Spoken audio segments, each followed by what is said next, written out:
Ladies and gentlemen, welcome to another video. In this video, we're going to be talking about how to fix Instagram Reels not getting views. So let's get straight into the video. So there are a couple of actionable steps that you can follow to boost your views. The first thing you want to do is check for algorithmic penalties. So if your views suddenly drop to 0 or completely flat, then you want to simply open your Instagram, click on your profile and click on the top right triple lines icon.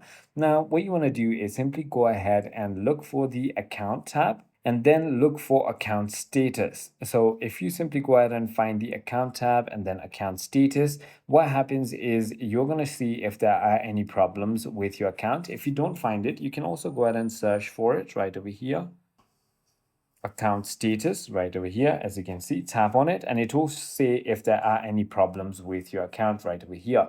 If there is no problem, then what you want to do is work on your first 3 seconds of your video, because it is what hooks the people. Start with instant movement, a bold on-screen text, or emotional prompt, curiosity, shock, or high relatability in order to go ahead and keep people tuned in into your video.